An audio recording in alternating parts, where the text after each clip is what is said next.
ચાલુ કરીએ નેક્સ્ટ ગણિતમાં ચેપ્ટર 2 ફાઇનલી આપણું બરાબર જે શું હતું એકદમ મોટું હતું જે ફાઇનલી આપણું પૂરું થયું છે બરાબર ને એટલે હવે નેક્સ્ટ ચેપ્ટર એટલે કે ચેપ્ટર નંબર 3 જેનું નામ છે યામ ભૂમિતિ એ ચાલુ કરીએ બરાબર બહુ ઈઝી છે સચ પણ ટેન્શન નથી આ ચેપ્ટર એટલું નાનું છે કે આ એક જ લેક્ચરમાં ચેપ્ટર મેક્સિમમ 2 લેક્ચર જરૂર પડે તો બીજો લઈશ બાકી જરૂર નથી લગભગ આ લેક્ચરમાં આ 5 જ વસ્તુ તમારે આ ચેપ્ટરમાં સમજવાની છે એક યામ કોટી અને ભુજ ચરણ સમક્ષિતિજ રેખા શિરોલંબ રેખા અને પાંચમું ઉગમ બિંદુ આ 5 ટોપિક અથવા 5 નામો સમજી જશો એટલે આખું ચેપ્ટર તમારું કમ્પ્લીટ અને આખું ચેપ્ટર આલેખ ઉપર ડિપેન્ડેડ છે આ ચેપ્ટર આલેખ ને આલેખ પોથી આવે છે તમને બહાર દુકાનમાં સ્ટેશનરીમાં જશો એટલે તમને આલેખ પોથી પણ મળી જશે અવેલેબલ હોય જ છે નવમાની બરાબર ગણિતની જેમ આઠમામાં પણ આલેખ પોથી આવતી હતી ગણિતની એમ નવમામાં પણ આવશે બરાબર તો આ 5 ચેપ્ટર તમે સમજી જશો એટલે આવડી જશે ખૂબ જ ઈઝી છે એઝ ઓલવેઝ તો ચાલુ કરીએ ઓકે તો ચેપ્ટર 2 કમ્પ્લીટ ને ચેપ્ટર 3 જેનું નામ યામ ભૂમિતિ પહેલી વસ્તુ છે યામ યામ એટલે શું તો યામ એટલે આલેખના 2 પોઈન્ટ એક x અક્ષનો અને એક y અક્ષ મેં પહેલા આલેખની અંદર જ આ પાંચે પાંચ સમજીશું ચલો સમજો એક x આ જે આડી લાઈન છે એને આપણે x અક્ષ કહેવાય અને જે ઊભી લાઈન છે એને y અક્ષ કહેવાય જે મેં અહીંયા લખેલું છે બરાબર આ y અક્ષ છે અને આ x અક્ષ છે બરાબર આ x અક્ષ છે અને આ રહ્યો y અક્ષ છે બરાબર જે મેં લખેલું જ છે તો એ x અક્ષ કહેવાય આડી લાઈન અને આ y અક્ષ કહેવાય એમાં 4 ભાગ પડેલા હોય પહેલો બીજો ત્રીજો અને ચોથો બરાબર સૌથી પહેલા શું છે યામ તો યામ શું હોય એક x અક્ષનો પોઈન્ટ લઈ લો અને એક y અક્ષ ઉપરથી લઈ લો પોઈન્ટ સમજો x અક્ષનો હું લઉં 5 અને y અક્ષનો લઉં -4 ચલો 5 ને અહીંયા 3 લો કારણ કે આપણામાં 4 સુધી આલેખ દોરેલો છે તો 3 લો બરાબર તો x અક્ષનો 3 લો અને y અક્ષનો -4 લો હવે શું તો કે એ બે પોઈન્ટ ક્યાં આવે તો આને યામ કહેવાય આ જે દર્શાવીએ છીએ એ પહેલો પોઈન્ટ હંમેશા શેમાંથી લેવાનો x અક્ષમાંથી અને બીજો પોઈન્ટ હંમેશા y અક્ષમાંથી લેવાનો આ યાદ રાખવાનું બરાબર જે આપણે આઠમાના આલેખમાં પણ આવતું હતું આપણે આ રીતે જે પહેલું હોય x અક્ષનું હોય ને બીજું હોય y અક્ષનું હોય એ આપણને ખબર છે એ જ છે આ ચેપ્ટર બરાબર તો પહેલું x અક્ષનું એટલે કે 3x અક્ષ ઉપર ક્યાં છે તો કે આ રહ્યું બરાબર અને y અક્ષમાંથી કયો છે -4 તો y અક્ષનો -4 ક્યાં છે તો કે આ રહ્યો જો આ y અક્ષ આ રહી ને -4 આ રહ્યો તો આ 3 ની લીટી લાંબી કરો અને આ y ની લાઈન લાંબી કરો તો આ જે મળે એ આ પોઈન્ટ કયો કહેવાય 3 અને -4 એટલે કે આ 3 એ x અક્ષનો છે અને આ -4 એ y અક્ષનો તો ધેટ્સ કોલ યામ પૂરું આને કહેવાય યામ તો કે પહેલો પોઈન્ટ હંમેશા કોનો હોય x અક્ષનો અને બીજો પોઈન્ટ હંમેશા કોનો હોય તો કે y અક્ષનો આ રીતે હોય બરાબર આ રીતે લાઈન જોઈન્ટ કરીને આપણે લખવાનું છે પણ ધ્યાનમાં રાખવા જેવી બાબત શું છે x અક્ષમાં કઈ બાજુ પ્લસ ને કઈ બાજુ માઈનસ એ જો આ બાજુ પ્લસ આવે અને 0 ની ડાબી બાજુ માઈનસ આવે જ્યારે y માં ઉપરની સાઈડ પ્લસ અને નીચેની સાઈડ માઈનસ આ તમારે યાદ રાખવું પડે એટલે યાદ છે તમને ખબર જ હશે કોમન વાત છે કે આલેખમાં x ની આ બાજુ પ્લસ કિંમત હોય આ બાજુ ઋણ કિંમત હોય એ રીતે y અક્ષ ઉપર 0 ની ઉપર એ શું હોય પ્લસ અને 0 ની નીચે એટલે કે કઈ કિંમત હોય માઈનસ કિંમત હોય આ રીતે હોય એ તમને ખ્યાલ જ છે બરાબર તો એ ખાસ યાદ રાખવાનું કઈ બાજુ પ્લસ આવે ને કઈ બાજુ માઈનસ આવે બરાબર એટલે યામ તમે સમજી ગયા કોટી અને ભુજ કોટી એટલે સિમ્પલ તો આપણે જે x અક્ષ છે આ x અક્ષ છે એને શું કહેવાનું કોટી શું કહેવાનું કોટી તરીકે પણ દર્શાવી શકાય અને y અક્ષને ભુજ તરીકે પણ લખી શકાય કઈ ખોટું નથી ઓકે તો આમાં કોટી અને ભુજ કયા થયા તો કે 3 એ કોટી થાય કારણ કે એ x અક્ષમાંથી છે અને y એ 4 એ -4 એ ભુજ થાય કારણ કે એ y અક્ષમાંથી છે એટલે x અક્ષમાંથી જે પોઈન્ટ હોય એને કોટી કહો અને y અક્ષમાંથી જે પોઈન્ટ હોય એને ભુજ કહો બરાબર એટલે આ બે પોઈન્ટ ડન હવે ત્રીજું છે ચરણ. તો એમાં શું છે, ચરણ એટલે કે આલેખમાં જેટલા ભાગ પડ્યા છે એ. કેટલા ભાગ છે, તો કે આ પહેલું ચરણ, આ બીજો ભાગ, આ ત્રીજો ભાગ અને આ 4 ચરણ છે. પહેલો 1 2 3 અને 4. ઓકે, તો આલેખમાં ચરણ કેટલા થયા, 1 2 3 અને 4. બરાબર, એટલે આ 4 ચરણ. પહેલા ચરણમાં હંમેશા બંને પ્લસ પ્લસ કિંમતો આવે. તમે જુઓ, પહેલા ચરણમાં આ x અક્ષ ઉપર બી પ્લસ છે ને y અક્ષ ઉપર બી પ્લસ છે એટલે પ્લસ પ્લસ આવે. બીજા ચરણમાં કઈ આવે, x અક્ષમાં કઈ છે, તો કે માઈનસ છે જુઓ, અને y અક્ષમાં કઈ આવે, પ્લસ આવે. દેખાય છે? બરાબર. એ જ રીતે ત્રીજા ચરણમાં જુઓ, x અક્ષમાં કઈ આવે છે, અહીંયા માઈનસ, y અક્ષમાં કઈ આવે છે, માઈનસ, અને ચોથા ચરણમાં x અક્ષમાં પ્લસ આવે છે જ્યારે y અક્ષમાં માઈનસ આવે. એટલે ચરણની અંદર જે પ્લસ માઈનસ આવતી હોય ઊભી અને આડી એ જોઈ લેવાનું. આ ચરણમાં પ્લસ પ્લસ, આ ચરણમાં માઈનસ પ્લસ, પછી આ ચરણમાં તો કે આ માઈનસ અને આ પ્લસ, અરે આ બી માઈનસ અને આ બી માઈનસ, બંને માઈનસ. ત્યારે ચોથા ચરણમાં x પ્લસ આવે અને y માઈનસ આવે. હંમેશા પહેલું એ x અક્ષનું જ હોય અને બીજું એ y અક્ષનું જ હોય. એટલે ખાસ તમારે યાદ રાખજો, ક્યારે ભૂલ ના કરતા કે પહેલું y નું પોઈન્ટ લખો અને બીજું x નું લખો, તો આખો જવાબ ખોટો પડશે અને આવશે નહીં, ને તમારે આખો આલેખ પણ ખોટો પડે. બરાબર. એટલે પહેલું હંમેશા x અક્ષનું પોઈન્ટ જ હોય અને બીજું હંમેશા y અક્ષનું હોય. હવે ત્રીજું, સમક્ષિતિજ રેખા અને ચોથું ચરણ સમજી ગયા, 1 2 3 4.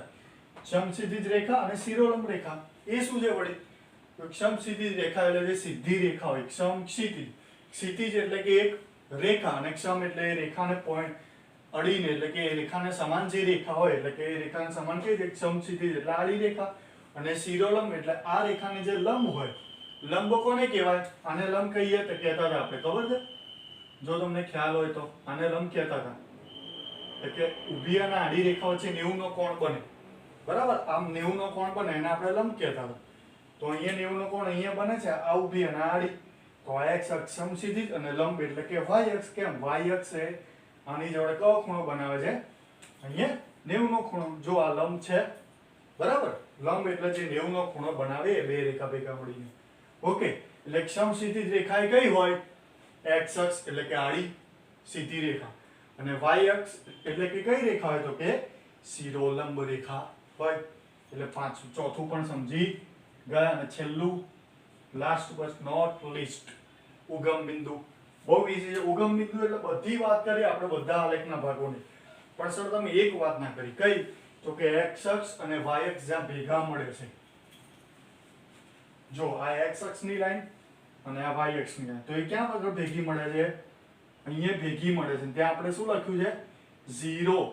તો ધેટ્સ કોલ ઉગમ. એટલે શું થાય, બંનેનું ભેગું થવું. ઉગમનો અર્થ શું થાય, બે રેખાઓ ભેગી થવી, એટલે ઉગમ બિંદુ કીધું. કેમ, તો કે જે બિંદુ આગળ x અક્ષ અને y અક્ષ ભેગા મળે છે એટલે કે છેદે છે, તેને ઉગમ બિંદુ કહેવામાં આવે છે. એટલે ઉગમ બિંદુ કોને કહેવાય, 0. એનો x અક્ષ પણ 0 હોય અને y અક્ષ પણ 0 હોય, કારણ કે બંને 0 જ છે. જો x અક્ષમાં 0 જ છે અને y અક્ષમાં 0 જ છે. બરાબર. એટલે ઉગમ બિંદુનું શું હોય, 0 અને 0. એટલે 0 0 ને આપણે શું કહેવાય, ઉગમ બિંદુ તરીકે ઓળખીશું. એટલે અહીંયા આપણું ત્રીજું ચેપ્ટર કમ્પ્લીટ. ઓકે, તો જોઈ લઈએ ફરીથી 5 જોઈ લઈએ ફટાફટ. પહેલું યામ.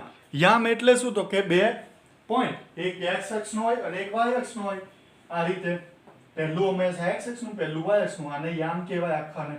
પછી કોટી અને ભુજ, જેમાં જે પહેલું x અક્ષનું હોય એને કોટી કહી શકાય અને y અક્ષનું એને ભુજ પણ કહી શકાય. ઓકે, એટલે ટૂંકમાં યામનું બીજું નામ છે અલગ અલગ. ચરણ એટલે કે 1 2 3 અને 4. પહેલા ચરણમાં પ્લસ પ્લસ, બીજા ચરણમાં માઈનસ પ્લસ, ત્રીજા ચરણમાં બંને માઈનસ, ચોથા ચરણમાં પ્લસ અને માઈનસ. બરાબર. એટલે આ માઈનસ પ્લસ શું છે, પ્લસ પ્લસ એટલે કે બંને ધન કિંમતો. પછી આ માઈનસ પ્લસ એટલે કે x અક્ષ ઋણ હોય અને y અક્ષ ધન હોય. માઈનસ માઈનસ એટલે તો કે x અક્ષ બી ઋણ અને y અક્ષ બી ઋણ કિંમત આવે. અને ચોથું ચરણ એટલે x અક્ષ પ્લસ કિંમત અને y અક્ષ ઋણ કિંમત આવે. એટલે એનો મતલબ એવો થાય, માઈનસ પ્લસ પ્લસ પ્લસ નો ઋણ અને ધન કિંમતો આવે એમ. ચોથું સમક્ષિતિજ એટલે કે x અક્ષની રેખા અને શિરોલંબ એટલે કે y અક્ષની રેખા, અને ચોથું ઉગમ બિંદુ એટલે કે આ x અક્ષ અને y અક્ષ જે પોઈન્ટ આગળ એટલે કે આ પોઈન્ટ આગળ ભેગા મળે છે અહીંયા 0, બરાબર. તો એ 0 એને આપણે શું કહીએ છીએ? ઉગમ બિંદુ, જ્યાં x પણ 0 હોય અને y પણ 0 હોય. અહીંયા ચેપ્ટર કમ્પ્લીટ થાય છે.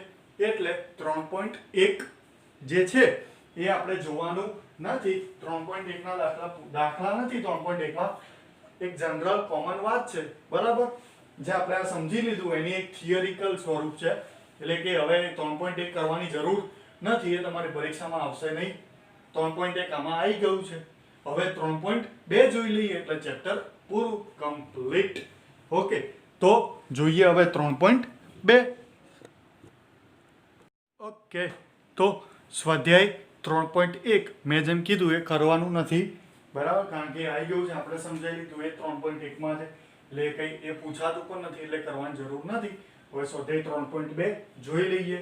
સ્વાધ્યાય 3.2 માં ચોપડી ખોલીને જુઓ એટલે પ્રશ્ન 1 માં તમને 3 પ્રશ્નો પૂછેલા છે, જેના જવાબ આપવાના. એમાં પહેલો પ્રશ્ન જે છે કે શું કે યામ સમતલમાં કોઈ પણ બિંદુ દર્શાવવા ઉપયોગમાં લેવાતી સમક્ષિતિજ અને શિરોલંબ રેખાઓના નામ શું છે? એટલે સમક્ષિતિજ અને શિરોલંબ જે રેખાઓ છે, બરાબર, એના નામ શું છે? તો આપણે જે ચોથો કે ત્રીજો પોઈન્ટ હતો, કદાચ પહેલો પોઈન્ટ યામ હતો, પછી ચરણ હતો, યામ પછી કોટી અને ભુજ, પછી ચરણ, ચોથો પોઈન્ટ હતો સમક્ષિતિજ રેખા અને શિરોલંબ રેખા.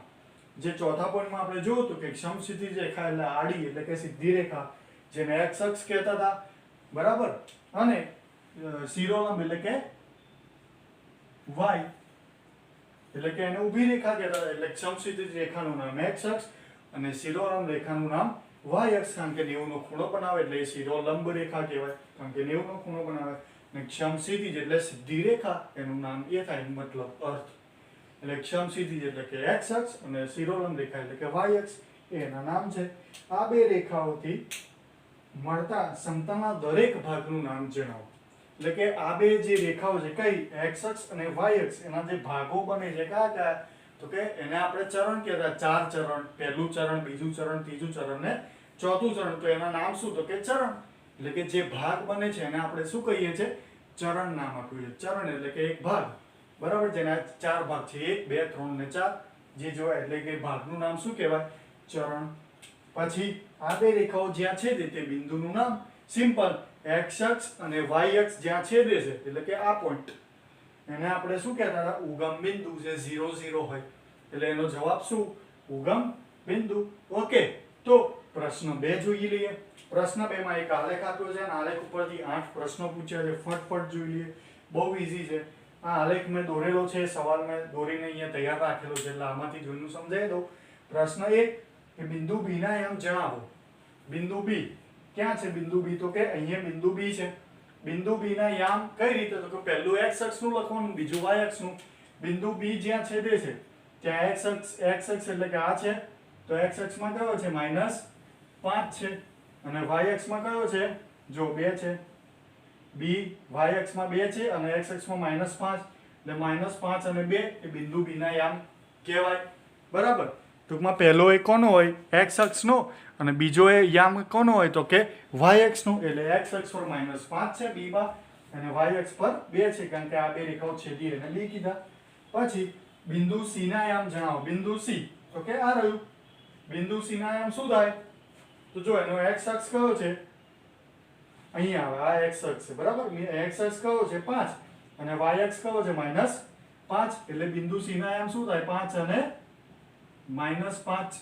ઓકે, પછી -3 અને -5 દ્વારા દર્શાવાતું બિંદુ. -3 અને -5, તો પહેલું -3 છે, જે ક્યાં હોય? x અક્ષ ઉપર. પહેલું આપણે જે કીધું હોય, તો -3 આ રહ્યું x અક્ષ ઉપર, અને -5 એ y અક્ષ ઉપર આ રહ્યું. તો આ -3 અને -5 જે ભેગા થાય છે એને શું કીધેલું છે? E કીધેલું છે. એટલે પહેલું હંમેશા x અક્ષનું હોય અને બીજું હંમેશા y અક્ષનું. વારંવાર બોલું છું, યાદ રાખજો. પછી 2 અને -4 દ્વારા દર્શાવાતું બિંદુ. એટલે 2 કોના પર હશે? x ઉપર પહેલું છે એટલે x ઉપર 2 અને y ઉપર -4. એ કયું છે? G છે. તો કે એનું નામ શું આવશે? G. પછી બિંદુ D નો x યામ. બિંદુ D, તો આમાં D ક્યાં છે ABCD નો? તો કે આ રહ્યો. બરાબર, મારો પણ ડી કહેવાય, ધ્રુવનો, ધ્રુવ સરનો ડી, તો કે આ રહ્યો ડી, એનો એક્સયામ, એટલે એક્સયામ ક્યાં છે? આ રહ્યો 6. પછી બિંદુ H નો વાયયામ જણાવો. H એટલે કે આ રહ્યો, એનો એક્સયામ આ રહ્યો અને વાયયામ કયો છે? -3 છે ને. ફટાફટ એકદમ ઈઝી જવાબો છે. પછી બિંદુ L ના આયા, ચલો L ક્યાં છે શોધો. ક્યાં છે L? તો કે આ રહ્યું. પણ એમાં સર એકે રેખા જ નથી. આ બધામાં તમે જુઓ રેખા છે એટલે હું કહી શકું કે શું આવે એમ. પણ સર L માં તો એકે રેખા જ નથી, ખાલી 5 આગળ લખેલું છે, y અક્ષ ઉપર જે 5 છે ત્યાં આગળ L લખેલું છે. તો સર કયો હોઈ શકે? સિમ્પલ છે. L માં એકે રેખા નથી, ખાલી જે y અક્ષમાં જે 5 છે ત્યાં L લખેલું છે. એનો મતલબ L નો y અક્ષ 5 છે. તો x અક્ષ કેટલો થાય? y અક્ષ એટલે કે બીજો 5. તો x અક્ષ શું? x અક્ષની તો રેખા જ નથી સર. તો 0 નથી, તો શું કરવા ઝંઝટ કરવી છે શોધવાનું? છે જ નહીં તો શોધવાની જરૂર નથી. એટલે x અક્ષ 0 અને y અક્ષ 5. કેમ? ખાલી y અક્ષ આગળ જ છે, x અક્ષની કોઈ લીટી L ને છેદતી નથી. એટલે x અક્ષ 0 અને y અક્ષ 5. ઓકે, એટલે એનો જવાબ શું આવે? 0 અને 5. એ જ રીતે બિંદુ M ના પણ યામ જણાવવાના. બિંદુ M ક્યાં છે? જો બિંદુ M આ રહ્યો, બિંદુ M અહીંયા છે, બરાબર. તો બિંદુ M ના યામ શું થશે? બોલો બોલો, હવે વિચારો જાતે. બિંદુ M માં છે x અને y ની ભેગી લાઈન? નથી. તો એ જુઓ M ક્યાં આગળ લખેલું છે? -3 આગળ. ને એ ક્યાં આગળ છે? x અક્ષ ઉપર. એટલે એનો x અક્ષ -3 છે, પણ y અક્ષની છે કે લીટી? નથી. એટલે y અક્ષ શું આવશે? 0 અને x અક્ષ -3. કેમ? તો કે x અક્ષની એકે લીટી આમાં છે નહીં, ખાલી y અક્ષની. y અક્ષની m આગળ એકે લીટી નથી, એટલે y અક્ષ 0. જ્યારે x ના -3 આગળ છે એટલે x -3 લખ્યું. જેમ L માં ખાલી y 5 હતો, x 0 હતો, એટલે કારણ કે x ની લાઈન હતી નહીં એટલે x ને 0 કીધો. તો m માં y ને 0 કીધું કારણ કે એમાં y ની લાઈન નથી. અહીંયા ચેપ્ટર કમ્પ્લીટ. 3.2 થાય છે. 3.3 છે. 3.3 માં શું છે જુઓ. 3.3 બરાબર. ઓકે, તો 3.3 શું છે? 3.3 માં તો ચલો આટલું રાખીએ, બરાબર. 3.3 આપણે શું કરીશું? નેક્સ્ટ લેક્ચરમાં જોઈ લેશું. કાં તો ચલો જોઈ લઈએ કામ કરી, એટલે આ ચેપ્ટર અહીંયા કમ્પ્લીટ થઈ જાય તમારે, બરાબર. 3.3 આપણે જોઈ જ લઈએ, બાકી રાખવું નથી, કારણ કે 3.3 એકદમ નાનું છે, 2 જ મિનિટનું છે, બરાબર. એ આગળનો જે આલેખ હતો એના મેં ખાલી સવાલ પૂછી નાખ્યો છે, એ જ આલેખમાં આપણે સમજી લઈએ, કારણ કે એ આલેખમાં આવી જશે એ દાખલો, એટલે ખોટો બીજો આલેખ દોરવાની જરૂર નથી. તો 3.3 માં જોઈ લઈએ.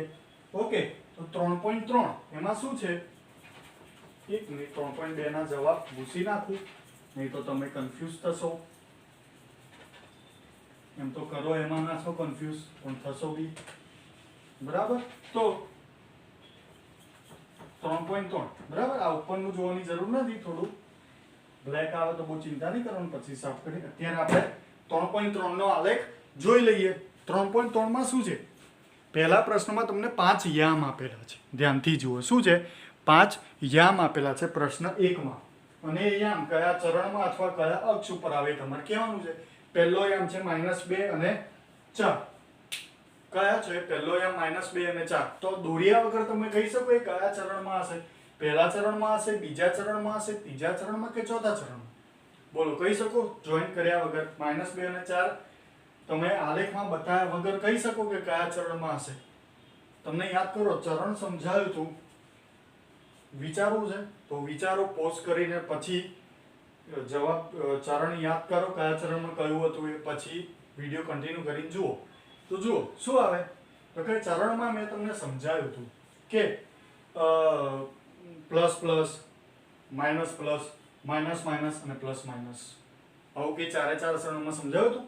પહેલા ચરણમાં બંને ધન કિંમત, બીજા ચરણમાં x ઋણ અને y ધન, ત્રીજા ચરણમાં બંને ઋણ, ચોથા ચરણમાં x ધન અને y ઋણ. આમાં જુઓ -2 અને 4, એનો મતલબ -2 એટલે કે x અક્ષ ઋણ છે અને y અક્ષ ધન છે, 4 એટલે કે. તો x અક્ષ ઋણ અને y અક્ષ ધન, એટલે કે પહેલો પોઈન્ટ શેમાં હશે? તો કે બીજા ચરણમાં, જ્યાં x અક્ષ ઋણ છે અને y અક્ષ ધન છે.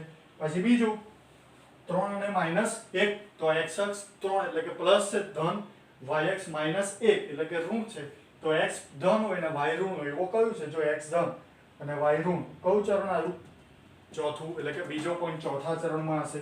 પહેલું, બીજું, ત્રીજું, ચોથું આ રીતે હોય. ત્રીજો પોઈન્ટ છે -1 અને 0. -1 એટલે કે પહેલું x અક્ષમાં -1 ક્યાં આવે? x અક્ષ ઋણ આ રહ્યું અને 0 એટલે કે y અક્ષનું કંઈ છે નહીં. તો આ તો અહીંયા જ આવે -1 આવે કારણ કે y અક્ષની કોઈ લીટી ના આવે કારણ કે y અક્ષ 0 છે. બરાબર? એટલે -1 આગળ આવશે એ પોઈન્ટ. તો એક અક્ષ એ ચરણમાં ના આવે. એ જો -1 ઉપર જ આવે એટલે કયા ચરણ x અક્ષ ઉપર આવી? x અક્ષ. એમાં ચરણ આવે નહીં. આ લાઈન ઉપર જે પોઈન્ટ હોય એ ચરણમાં ના હોય, એ અક્ષ ઉપર હોય. કઈ અક્ષ ઉપર છે? x અક્ષ. કારણ કે એનો 0 એટલે કે y અક્ષ 0 છે. ખાલી x અક્ષ જ માઇનસ છે એટલે કે x અક્ષ ઉપર આવે. પછી 1 અને 2 તો બંને ધન એવા કયા? પહેલું જ ચરણ આ x બી ધન અને y બી ધન. ચોથું, પાંચમું -3 ને -5 એટલે કે બંને ઋણ. તો એ કયા? બંને ઋણ એટલે કે ત્રીજું ચરણ. હવે દર્શાવી દઈએ ફટાફટ ચરણ. આ તમને આ રીતે ચરણ ખ્યાલ આવી ગયા તો દર્શાવી દઈએ. ચલો પહેલો પોઈન્ટ કયો છે? -2 અને 4. x અક્ષ નું -2, y અક્ષ નું -4. ચલો જોઈન કરી લઈએ. બરાબર? આ પહેલો પોઈન્ટ ને આપણે નામ આપી દો 1, એ નામ આપી દો. ચલો બીજાને 3 અને -1. ચલો x 3 અને y -1 તો કે અહીંયા જ આવશે. ચોથા ચરણમાં જે કીધું હતું આ ચોથું ચરણ કહેવાય. આ પહેલું ચરણ, આ બીજું ચરણ અને આ ત્રીજું ચરણ. 1 2 3 4 આ રીતે હોય. બરાબર? પછી -1 અને 0 એટલે કે આ રહ્યું c. કારણ કે એમાં y અક્ષની તો છે જ નહીં, 0 છે એટલે ખાલી x અક્ષ ઉપર જ આવશે. પછી 1 અને 2 બંને ધન એટલે કે x અક્ષનું 1 છે અને y અક્ષનો 2 છે. તો અહીંયા આવ્યો એટલે કે એને d કહી દો, ધ્રુવ સરનો. અને છેલ્લું -3 ને -5. -3 એટલે કે આ રહ્યું x અક્ષનો અને -5 આ રહ્યું. બરાબર? તો એને e કહી દો, પાંચમો પોઈન્ટ એટલે. બરાબર? તો આ રીતે 5 પોઈન્ટ જો એક ચારે 4 પોઈન્ટ અલગ અલગ ચરણમાં છે. બધા એક ચરણમાં એક પોઈન્ટ છે. બરાબર? આ પહેલા, બીજા, ત્રીજા, ચોથા ચરણમાં. બરાબર? અને પાંચમું એ અક્ષ ઉપર છે કારણ કે -1 અને 0 છે. ત્રીજું, ચોથું છે, ત્રીજું છે. બરાબર? કારણ કે એમાં y અક્ષ 0 છે એટલે એને -1 એટલે x અક્ષ ઉપર જ દર્શાવાય. કારણ કે -1 પહેલા છે એટલે કે x અક્ષનું થશે પોઈન્ટ. કારણ કે પહેલો x અક્ષનો પોઈન્ટ અને બીજો y અક્ષનો. આજે પ્રશ્ન 1 પૂરો થાય છે. પ્રશ્ન 2 હું દોરવાનો નથી કે હું તમને જવાબ પણ નથી આપવાનો, પણ એક હિન્ટ આપી દઉં શું કરવાનું. પ્રશ્ન 2 માં આ જ કરવાનું છે. તમને પોઈન્ટ આપી દીધા છે. જુઓ x અને y લખેલું છે. x અક્ષના કઈ 5 પોઈન્ટ છે ને નીચે y અક્ષના 5 પોઈન્ટ લખેલા છે. તો તમારે એ જાતે આલેખ દોરીને સમજો. પહેલો x અક્ષનો 2 છે અને y અક્ષનો 8 છે. સોરી -2 છે x અક્ષનો અને y અક્ષનો 8 છે. તો x અક્ષનો -2 આ રહ્યો અને y અક્ષનો 8 એટલે અહીંયા આવશે. અહીંયા ક્યાંક આને આલેખને મોટો કરવો પડે 8 લાવવા. તો આમ ડેશ કરીને તમારે અહીંયા એક પોઈન્ટ દર્શાવવાનો. પછી બીજો છે x માંથી -1 અને y માંથી 7. તો x માંથી -1, y માંથી 7 બી અહીંયા જ આવશે. પણ એ રીતે 5 એ 5 પોઈન્ટ દર્શાવવાના છે. સર 1.25 છે y માં, ત્રીજા નંબરમાં. તો 1.25 શેમાં આવે? 1.25 એટલે સવા 1 કહેવાય આશરે. 25 એટલે સવા કહેવાય ને. 100 આખું, 50 અડધું અને 25 એટલે કે અડધાનું પણ અડધું એટલે સવા કહેવાય. એટલે 1.20 એટલે 1 અને 2 ની વચ્ચે ક્યાંક હશે. -1 છે ને અહીંયા તો. -1.25 એટલે કે x અક્ષમાં, y અક્ષમાં છે ને -1.25. તો y અક્ષમાં -1 તો ક્યાં હશે? -1 અને 2 ની વચ્ચે એટલે અહીંયા ક્યાંક હશે. જે ત્રીજો પોઈન્ટ છે x અક્ષ જેનો 0 છે એટલે x અક્ષમાં તો ક્યાંય આવશે નહીં. પણ y અક્ષ -1.25 છે જે -1 અને -2 ની વચ્ચે ક્યાંક આવશે. અને ચોથો અને પાંચમો પોઈન્ટ તમારે જાતે દર્શાવવાનો. એ આલેખ દોરીને તમારે લેસનમાં આપવાનું. તમારું હોમવર્ક હું અહીંયા લખી જ દઉં છું. બરાબર? એટલે તમારે પૂછવાની જરૂર ના પડે. 3.2 અને 3.3 બંને મને આલેખમાં જોઈશે, નહીં કે નોટમાં. આલેખ પોથી લઈ આવજો, મળી જશે. છતાં પણ જો કોઈની જોડે અવેલેબલ ના હોય પણ પહેલા દુકાનમાં પૂછજો.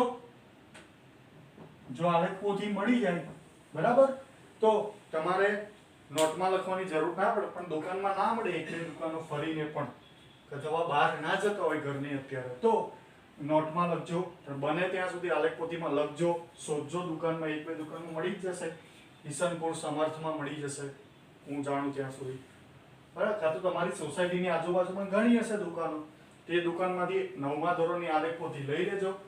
આપી દેશે તમે 9મા ધોરણની આલેખપોથી, કહેશો ગણિતના NCERT ગુજરાતી મીડિયમ છે, બરાબર. એટલે આલેખપોથીમાં તમારે 3.2 અને 3.3 કરવાનું છે, બરાબર. અને ના જ મળે આલેખપોથી દુકાનમાં ફરીને પણ, તો તમારે પેલું ઓપ્શન ચૂઝ કરવાનું, કયું? નોટનું. નોટમાં આ પ્રમાણે મેં જે બોર્ડ પર દોરી એ રીતે નોટમાં પોઈન્ટ્સ લખીને તમે આલેખ દોરીને એના જવાબ કહેજો. તમારે લેસનમાં ખાલી 3.3નો પ્રશ્ન 2 એ જાતે કરવાનો છે, બાકી બધા મેં તમને બોર્ડ પર લખીને સમજાવી દીધા છે, બરાબર. એ બી આના જેવો જ છે, આલેખમાં પોઈન્ટ જ દર્શાવવાનો છે, બીજું કંઈ છે નહીં. તો મળીએ નેક્સ્ટ લેક્ચરમાં ન્યૂ ચેપ્ટર સાથે. મેં તમને કીધું હતું કે ત્રીજું ચેપ્ટર નાના છોકરા જેવું છે, એક જ લેક્ચરમાં પૂરું થઈ જશે. ફાઇનલી ચેપ્ટર 3 પણ પૂરું. અહીંયા આપણા 2 ચેપ્ટર ગણિતના કમ્પ્લીટ થાય છે, બરાબર. તો મજા કરવાની છે, બરાબર. હવે રેગ્યુલર વિડીયો 110% મૂકીશ, બરાબર. પેલું મોબાઈલનું રીઝન હતું એટલે ના થયું, મોબાઈલ આવી ગયો છે સરસ નવો, બરાબર. તો મળીશું આપણે નેક્સ્ટ લેક્ચરમાં અને નવા ચેપ્ટરમાં. એ પહેલાં તમારે આ વિડીયો જોયા પછી એક જ દિવસમાં તમારે લેસન બતાવવાનું છે, બરાબર. હું બધાને આજે ફોન કરવાનો જ છું, બરાબર, કારણ કે મારે ઘણું બધું કહેવું છે, બરાબર. તો હું ફોન કરું જ છું, બધાને કરું છું અત્યારે, બરાબર. પણ 3.2 અને 3.3 તમારે હોમવર્કમાં લખવાનું નોટમાં, અને બને ત્યાં સુધી આલેખપોથીમાં, જો ન મળે તો જ નોટમાં. તો મળીએ નેક્સ્ટ લેક્ચરમાં અને new chapter with new chapter. તો કરો મજા અને મજા કરાવો. એઝ ઓલવેઝ કંઈ પણ તકલીફ હોય તો મને મેસેજ કે કોલ કરજો, ઓકે. ગણિત વિજ્ઞાનમાં કંઈ પણ કન્ફ્યુઝન હોય તો મને ફોન કરો, પાર્સરને નહીં, કારણ કે પાર્સર તમારું સમાજ ભણાવે છે. ઘણા લોકો પાર્સરને ફોન કરે છે, તો મારો નંબર છે, તો મારા નંબર પર કોલ કરો તમે, બરાબર. તો મારા નંબર પર કરશો તો કંઈ પણ ક્વેરી હોય તો તમને ડાયરેક્ટ ક્લિયર થઈ જાય. તમે પાર્સરને કરો, પછી પાર્સર મને કરે કે આમનો ફોન આવ્યો તો શું ક્વેરી છે, આમ છે તે, પછી હું એમને જવાબ આપું, પછી એ તમને ફોન કરીને પાછા જવાબ આપે, આટલું બધું થાય. એટલે તમે ડાયરેક્ટ ધ્રુવ સરને મને જ કરો ફોન, કંઈ પણ ક્વેરી હોય તો હું જવાબ આપી દઈશ તમને, બરાબર. તો ફોન કે મેસેજ કરવાનું રાખો, બરાબર. બાકી નહીં રાખો તો મને ખ્યાલ આવશે કે તમને બધું ખબર પડે છે, બરાબર. એ તો હું ફોન કરું છું બધાને એટલે ખ્યાલ આવશે કોને કેટલું આવડે છે, ઓકે. તો મળીશું નેક્સ્ટ લેક્ચરમાં. ડન, ડનાડન ડન. કરો મજા ને મજા કરાવો.